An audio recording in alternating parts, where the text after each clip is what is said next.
O estagiário fez um investimento em CDB, Certificado de Depósito Bancário do Shark Bank, né? Quem emite CDB, Certificado de Depósito Bancário, é um certificado que se fez um depósito em algum banco. Faz um depósito no banco, se faz um aporte no banco, você empresta dinheiro para o banco, isso é um CDB, tá? E o banco te devolve depois de um determinado período com os juros, né? Então, que é a sua remuneração por ter emprestado dinheiro para o banco.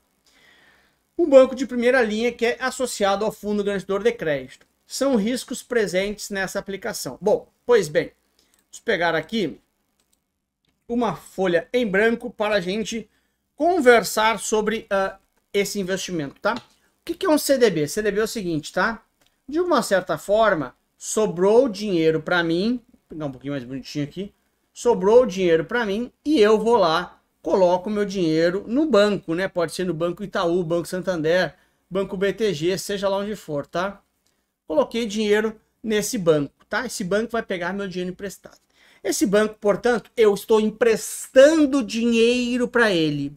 E ele emite para mim um certificado dizendo que eu depositei naquele banco. Um certificado de depósito bancário. Esse é o CDB. É quando eu coloco um depósito lá no banco e o banco vai usar aquele depósito para emprestar para outras pessoas. Legal. Esse CDB, que é um produto de investimento, por que é um produto de investimento? Porque o banco vai devolver o meu dinheiro mais alguma coisa. Esse CDB, portanto, que é esse depósito que eu coloquei no banco, ele tem alguns riscos. O primeiro deles é o risco desse banco aqui, que eu botei o dinheiro lá dentro, né? Desse banco aqui, eventualmente quebrar.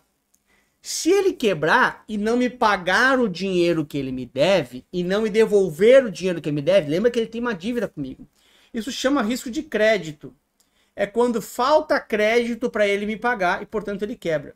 Tem um C aqui, esse C de calote, me deu calote, né? Quebrou, é um macete que você pode ajudar.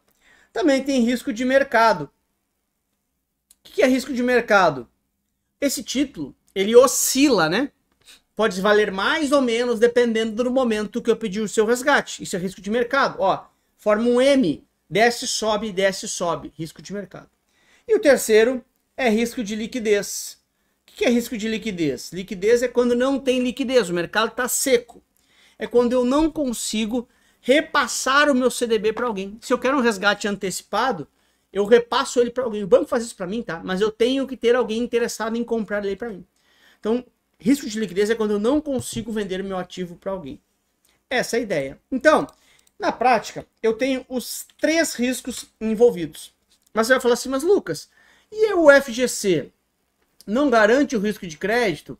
Sim, o FGC, Fundo Garantidor de Crédito, é como se fosse um seguro que se o banco quebrar, o FGC te paga. Né? Fala assim, fica tranquilo que tem o FGC. Mas o FGC garante somente até 250 mil. E aqui não está claro qual é o valor, não disse. Então não tem como afirmar que estaria dentro da minha cobertura, tá bom? Portanto, letra A de amor, diga aí o primeiro nome que falaram, vai ganhar um coração, né? Digam para mim, por favor. Primeira pessoa a colocar o seu nome, vou fazer um coração aqui com a primeira pessoa que falar o seu nome. Digam para mim aí a primeira pessoa. Quem será? Lara. Tá aí, Lara, ó. Um coração para você, Lara, ó. Tá bom? Beleza. Sem furar de amor, eu faço um coraçãozinho. Bora para 2? Bora lá. O estagiário é o responsável pela área de controles internos no Shark Bank Múltiplo SA. Legal. Com relação ao arquivamento / guarda, né, da documentação de cadastro e das movimentações, cuidado que isso aqui alterou recentemente, tá? Dos clientes, conforme legislação vigente, esse banco é obrigado a armazenar os documentos por anos. Caiu semana passada essa questão aqui, tá? Então, olha só. Por exemplo, tá? Hoje aqui, que dia é? 9 de dezembro, tá? 9 de dezembro de 2024. Beleza? Beleza. Fiz, por exemplo, um Pix hoje, tá? Fiz um Pix hoje. O banco é obrigado a guardar o documento desse Pix? Sim. Até quando? Até 9 de dezembro de 2034. Ele tem que guardar, portanto, por 10 anos a documentação de movimentação. Por 10 anos esse Pix tem que ficar arquivado, tá? A documentação desse Pix.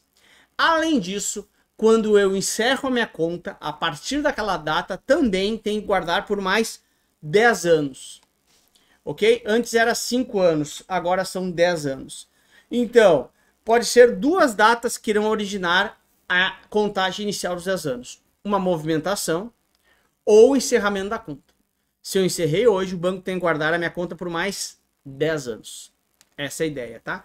Cuidado, que pode ter aqui um pega-ratão. Dizer que é 10 anos a partir da abertura da conta. E não tem a ver com a abertura da conta. Porque, pensa comigo, eu, Lucas, tenho conta no antigo Banco Real, vou entregar minha idade aqui, que foi onde eu iniciei trabalhando, que virou Santander, desde 2006. Minha conta é lá. Portanto, se fosse só 10 anos que ele tivesse que guardar, em 2016 ele teria incinerado tudo que eu tinha minha. Como eu não encerrei, ele continua guardando, entendeu? Então ele guarda por 10 anos toda a movimentação e 10 anos a partir do encerramento da conta. Cuidado com esse pega-ratão, porque não é abertura, tá? 3, bora lá. Agora aqui o pessoal do CPA 10 pode ir ali embaixo comprar um pão de queijo, recreio para vocês, porque fica só a turma do CPA 20, tá? O estagiário decidiu comprar ações da empresa Shark Energy SA. Caiu semana passada, tá? Por R$30. Quando dessa compra, a casa de análise Shark Research, o que é uma casa de análise? Uma casa de análise fala assim, olha, tal ação tem potencial de chegar a R$40. Eles fazem análise, pesquisas, research, né? Estava apontando um preço-alvo de R$40 para o final do ano. O que é preço-alvo? Preço-alvo é a minha meta. Eu acho que chegará em 40. Então, ele comprou por 30, ok? E o preço-alvo, ou seja, a expectativa é que chegue em 40. É garantido que vai chegar em 40? Não. Mas as casas de análise imaginam que vai chegar em 40. Então você já fica, na prática, pensando assim, ó, Carol Campos, só caiu na minha prova idêntica. Boa, Carol. É tudo semana passada isso aqui. Então você, investidor, já fica pensando assim, poxa, me deram essa expectativa de que vai a 40. Ou seja, eu até vou botar um investidor aqui que é Carol, tá? Botou uma expectativa que é 40. Aí ele fala o seguinte, olha, ele só irá vender essa ação quando a mesma chegar nos 40. Nesse caso, está baseado em qual heurística? Se eu tô, ó, ancorado nos 40, ou seja, usando como referência os 40, usando como alvo os 40, eu estou, portanto, ancorado. Portanto, letra D de dado é a resposta para você. Olha como é simples, caiu na sua prova, tá? Disponibilidade não é, disponibilidade é quando disponível é perto. É quando tem notícia recente, de perto, dizendo para fazer alguma coisa. Então, saiu no Jornal Nacional, compro. Saiu na capa da revista, vendo. Aversão à perda é quando eu tenho dificuldade em admitir que eu perdi. Então, eu compro uma ação a 30, ela cai a 10 e eu não realizo de jeito nenhum. Não, isso vai voltar. Isso é aversão à perda. E representatividade é quando culturalmente eu compro muito aquela ação. Então, há anos eu compro Ambev, sei lá, estou inventando aqui, tá? Beleza? Bora, vamos lá. 4. O estagiário fez um investimento em títulos públicos e decidiu, pelo momento da conjuntura econômica atual, fazer um aporte em LTN, Letra do Tesouro Nacional. São características desse título, tá? Vamos lá, vamos entender o que é a LTN. Deixa eu pegar aqui uma página em branco para explicar para você. Bom, olha só. Eu tenho duas letras do Tesouro, né? Letra do Tesouro Nacional e letra financeira do Tesouro. Tudo bem? Uma delas é pré-fixada, a outra é pós-fixada. O que vai me ajudar no macete? Deixa eu ajustar esse L aqui, ficou feio aqui. O que vai me ajudar no macete para me ajudar? É o T, tá? Então, se eu pegar aqui o T, vamos ver quem é que sabe desse macete. Ó. Tá aqui o T e aqui tem um T.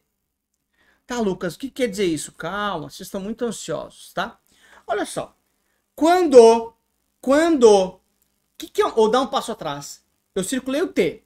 O que é um T grande? Um T grande é um super T. Tá, fala outro nome aí. Ah, Lucas, tô com vergonha. Tô com vergonha. Pode falar? Um T grande é um tesão, né? É um tesão, é um tesão. Se o tesão vem antes, o tesão vem muito antes. O cara chega ali e já pega muito precoce, muito ansioso, muito precoce. O tesão vem antes, ele é precoce. Tesão vem muito cedo, ele é precoce. Então, se vem antes, é precoce, ou seja, pré-fixado, precoce, pré-fixado. Tesão vem antes. Se o tesão vem depois, aí é uma loucura, né? Unbreak my heart, say love. E aí o tesão depois é uma loucura. É horas e horas, aquela loucuragem. E aí depois é uma máquina. Ele é depois, após, pós-fixado. Tudo bem? Então, o que acontece é que tesão é antes pré-fixado, tesão depois pós-fixado. Portanto, uma LTN é pré-fixado. Você já sabe previamente quanto que você vai ganhar. Como é que funciona uma LTN agora na prática, né? Esquecendo o macete. Uma LTN, você sempre vai resgatar lá no vencimento R$1.000. Ok? Deixa eu ajeitar aqui. Sempre lá no vencimento você vai resgatar R$1.000. Lá no futuro. E vai pagar aqui hoje menos que 1.000, lógico, né? Então, sei lá, vou inventar o valor aqui, tá? Vai pagar hoje R$800. Tá? R$800. Esse R$1.000 é o que chama de valor de face dela. Ó, na face dela tá escrito que ela vale 1.000. Então, valor de face, ó, como é fácil aqui, ó, tem um VF. VF de valor futuro. Lá no futuro você resgata 1.000. Quando? Ah, sei lá, cara, em 2029. Ops. 2029, tô inventando aqui também, tá? 2029. Você vai resgatar o valor de face desse título. Ou seja, o valor futuro, VF, tá? E você paga hoje o preço dela, que é 800. Então você paga 800 para resgatar 1.000. Ou seja, como ela é uma pré-fixada, previamente fixada, você já sabe, nesse caso, se mantiver até o vencimento, o seu lucro, que é de 200. Você tem R$200 de lucro. Por quê? Você pagou 800, ok? Você pagou 800, tá aqui, que é o preço dela hoje. Vai pagar 1.000 lá no valor futuro, ou seja, valor de face. Portanto, o seu lucro é 200. E ela é negociada, olha só, se os meus 1.000, presta atenção, os meus 1.000 é o meu valor de face, se diz que ela é negociada com deságio sobre o seu valor de face. Deságio, ó, deságio, você lembra de desconto. Então você paga um deságio, um desconto sobre o valor de face. Paga menos para resgatar os 1.000 lá na frente. Essa é a ideia. Ok? Deixa eu pegar aqui e vamos lá, depois dessa mini aula, vir aqui para nossas questões, tá? Vamos lá. 1. É sempre negociada com deságio sobre o seu valor de face. Perfeito? Com a minha explicação, você já sabe responder a número 1. 2. Após ser adquirido, não existe a possibilidade de ser repassado ao vencimento. Mentira, você negocia ela sim, antes do vencimento, vende no que chama de mercado secundário, para o segundo dono, né? Beleza? Possui atualização diária pela Selic. Não, quem tem atualização diária é a pós-fixada. A pré-fixada tem previamente fixada um preço. Tá bom? C de casa é a resposta para você. Bora? Bora! O estagiário fez um investimento no fundo Shark de renda fixa. Quando da antecipação do imposto de renda pela sistemática do Come Cotas, né? Em maio e novembro, ele como cotista observará o quê? Pois bem, vamos lá, tá? Come Cotas. O Come Cotas é a antecipação semestral do imposto, tá? Semestralmente você antecipa o imposto de renda para o governo em maio e em novembro, tá? Basta você lembrar, né? Maio, mês das noivas, e novembro, finados, né? Novembro se homenageia os finados, aqueles que não estão mais aqui.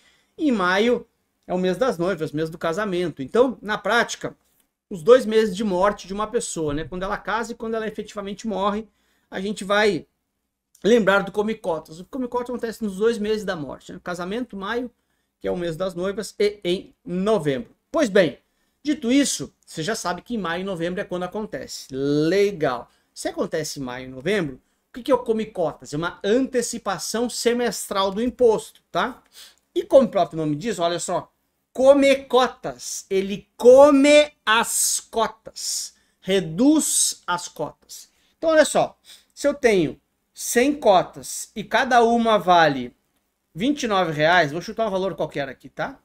Quando tenho come cotas, eu passo a ter, por exemplo, vou inventar números aqui, tá? 98 cotas valendo os mesmos R$29. Ele não mexe no valor, ele come as cotas. Come as cotas. Reduz o número de cotas. Essa é a ideia, ok? Então, come cotas, come as cotas. Portanto, letra C de casa é a resposta para você. Entendido? Beleza. Bora lá. Por que as outras estão erradas, né? Só para não dar uma única resposta, né?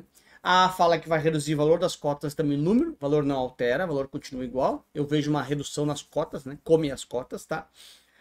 A B tá errada porque aumento nas cotas muito menos, eu tô pagando imposto. E a D é errada, tem que aumenta o número de cotas, certamente está errado, tá? Bora? Bora! 6. Questãozinha de semana passada. Definir o perfil do investidor, aliás, essa é uma grande diferencial dos nossos cursos. Que toda semana eu incluo questão nova. É por isso que nossos cursos são os mais aderentes ao que acontece na prova. Toda semana eu incluo questão nova. Esse é o grande diferencial. Bora. Definir o perfil do investidor é algo vital para um aconselhamento eficiente dos investimentos. O estagiário está nesse momento na etapa junto ao seu gerente de investimentos do Shark Bank, definindo o seu perfil. Abaixo estão descritas algumas situações econômicas e também no momento do estagiário na vida. Bem chatinha essa aqui. São fatores que irá ou irão ocasionar menor tolerância a risco por parte do investidor. Em que situações ele vai se permitir menos risco? Querer menos risco, tá? Vamos lá. 1. Um mercado que está em condições estáveis e previsíveis. Pensa comigo.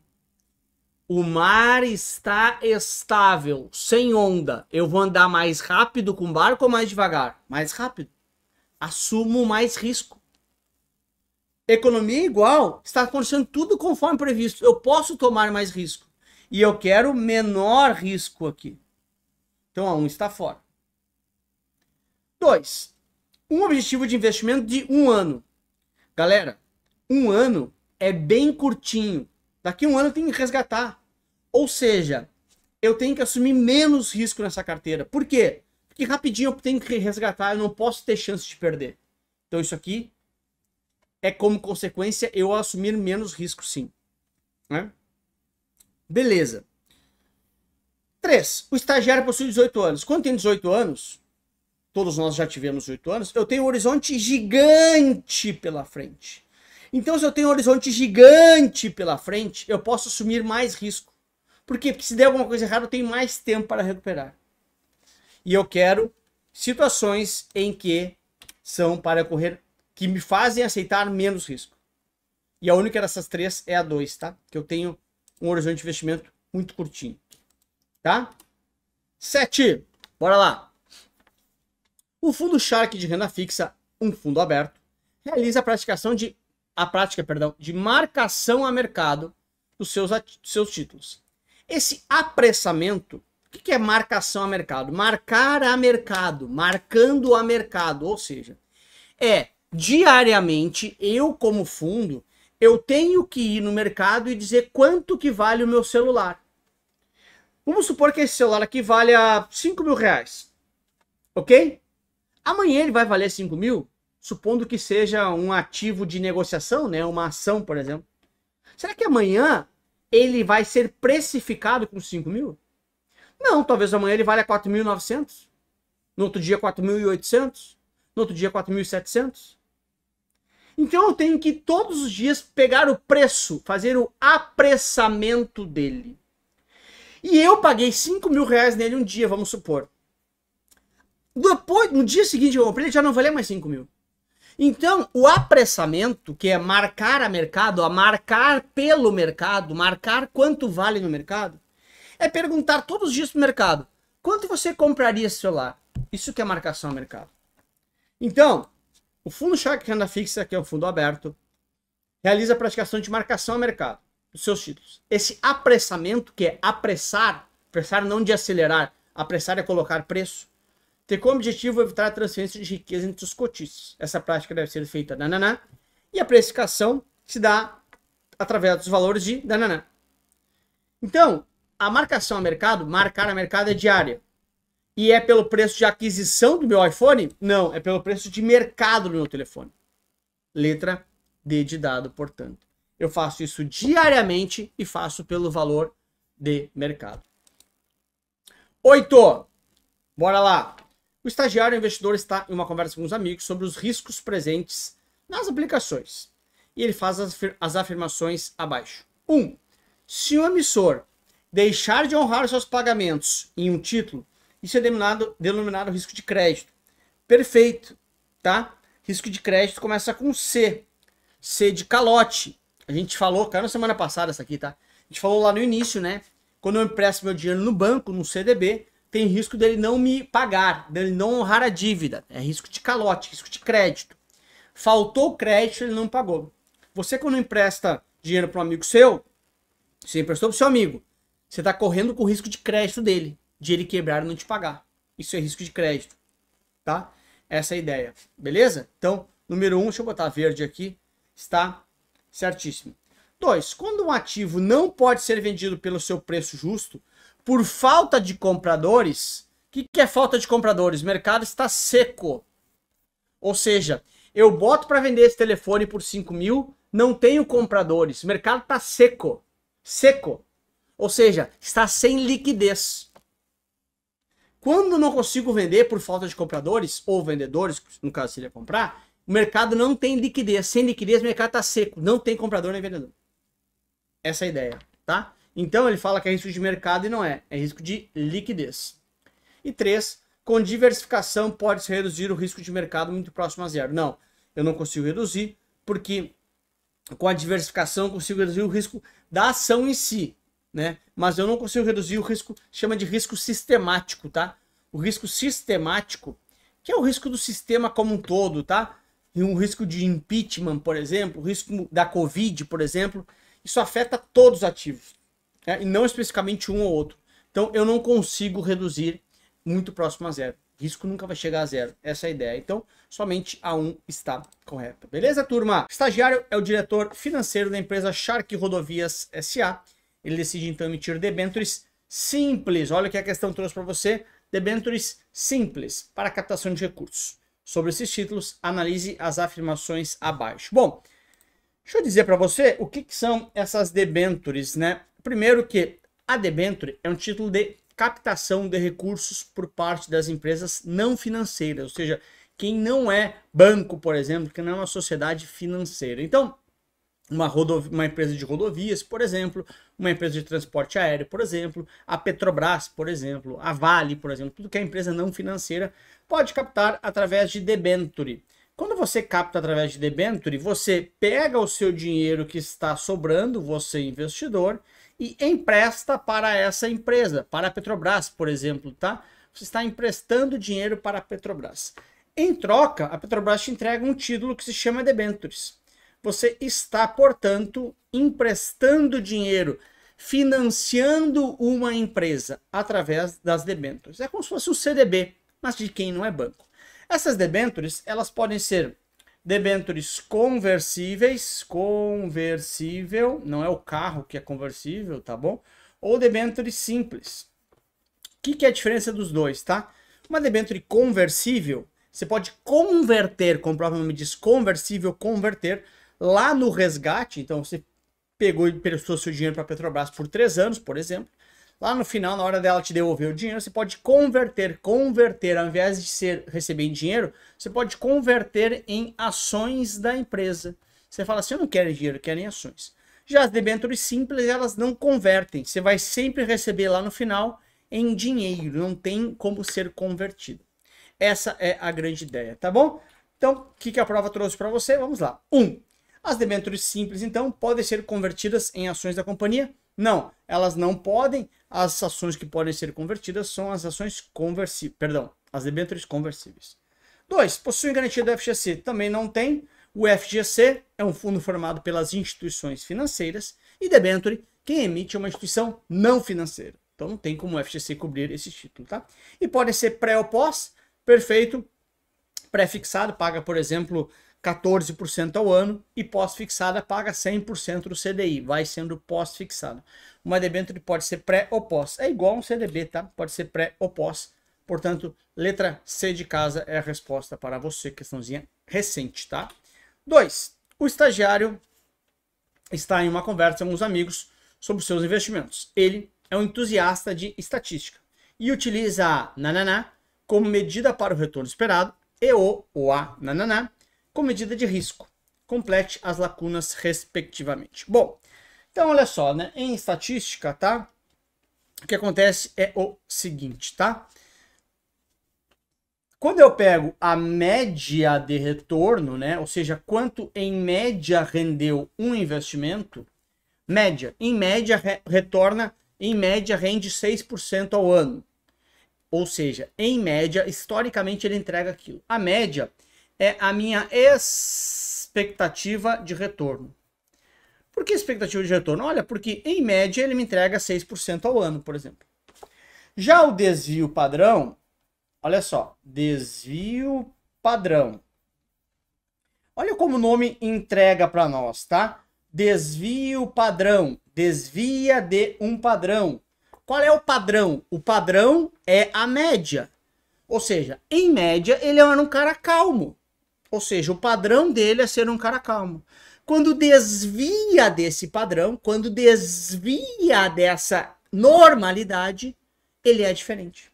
Então, o desvio padrão é o risco de a média não se confirmar.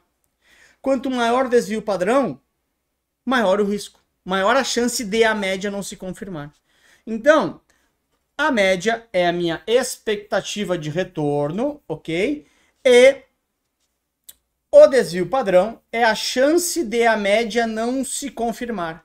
A chance de o padrão não acontecer. Porque ele desvia de um padrão. De qual padrão? A média. A média é o padrão. Ok? Então, com esse minimapa mental, você já pode... Bate uma fotinha aí, ó. Me guarda nessa galeria. E tamo junto, ok? Então, se você for ver aqui, o que acontece, tá? A utiliza o que como medida de retorno? Média. E o que como medida de risco? Desvio padrão, que desvia de um padrão. Ok? Letra B de Brasil. A outra palavra que aparece aqui, porque eu explico tudo para você, é moda. Moda é o que está na moda, ou seja, o que mais se repete. Né?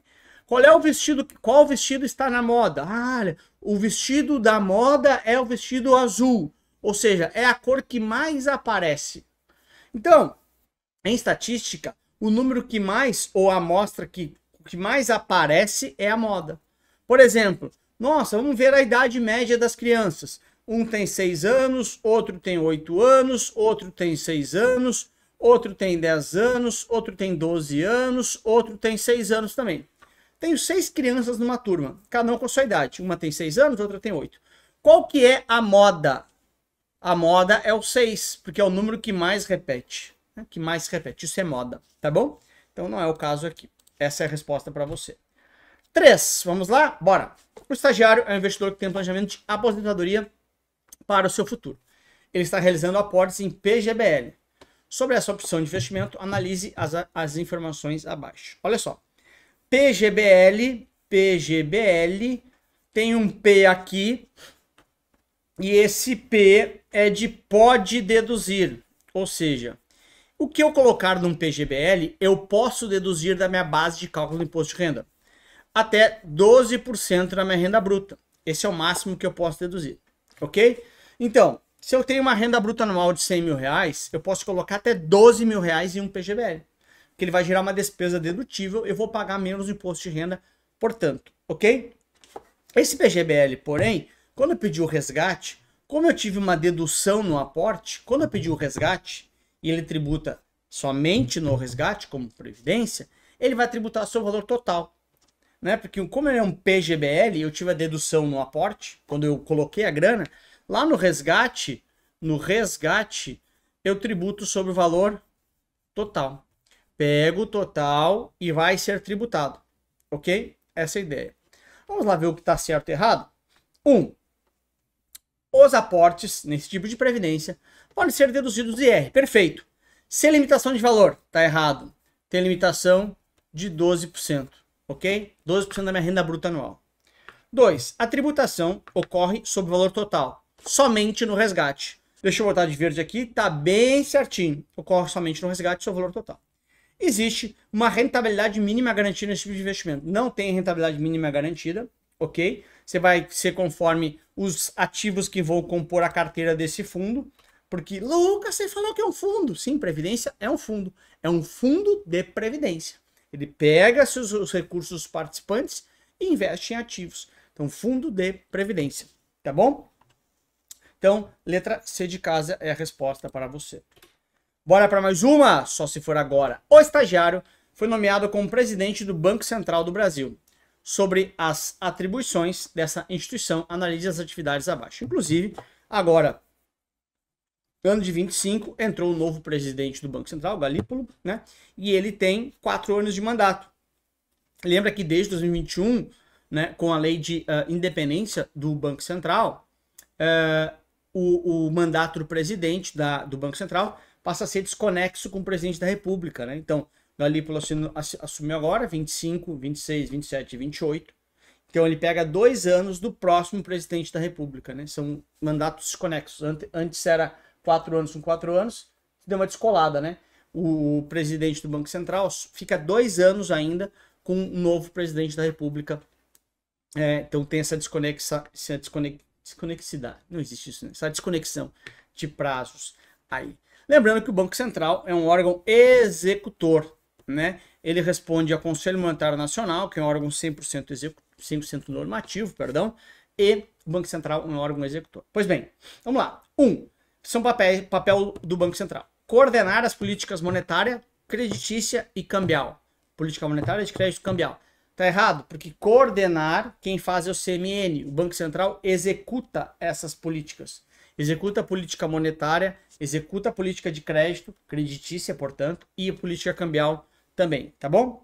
2. Realizar as operações de abertura de capital junto às empresas de capital aberto. Não. Quem faz isso é um banco de investimento que vai assessorar uma empresa para abrir o seu capital na Bolsa de Valores, por exemplo. Quando eu abro meu capital, eu viro uma sociedade anônima, vendo as minhas ações para sócios anônimos, tá bom? Essa é a ideia. Então aqui está fora também. E sobra 3, fiscalizar as instituições financeiras. Esse é o papel, sim, do do Banco Central, né? Um dos papéis, né? Além de ser o principal executor do sistema financeiro nacional, além de ser o cara que faz as diretrizes do Conselho Monetário Nacional, também fiscaliza as instituições financeiras. A gente costuma dizer que você que trabalha em banco ou numa cooperativa de crédito, quando você está lá, não consegue resolver nada do seu cliente, vou ligar para o Bacen, rapidamente se resolve. É o mágico, né? Faz aparecer as coisas rapidamente. O estagiário decide fundar um banco múltiplo, o banco Shark Bank Múltiplo S.A. Esse banco possui as carteiras de investimento e de arrendamento mercantil. Então, carteira 1 de investimento, carteira 2, carteira 1 de investimento, carteira 2 de arrendamento mercantil. Tá bom? Essas duas carteiras, para ser um banco múltiplo, tem que ter 2 ou mais carteiras que faz múltiplas funções. Então vamos lá. 1. Atuar com um CNPJ único em todas as carteiras. Bom, ele como banco múltiplo tem várias carteiras então. Sendo assim, ao ter várias carteiras, são várias operações, ok? Cada operação dessas, por exemplo, se for investimento e arrendamento mercantil, nesse caso são 2, vai ter um CNPJ para cada carteira. É um CNPJ para cada carteira, é uma empresa separada. Mas ele pode publicar um único balanço, consolidando todas as carteiras. É isso que o banco múltiplo faz. Então é mentira que ele vai ter um único CNPJ. Ele tem vários CNPJs. Mas ele pode publicar um único balanço. Tá? Aqui tá errado.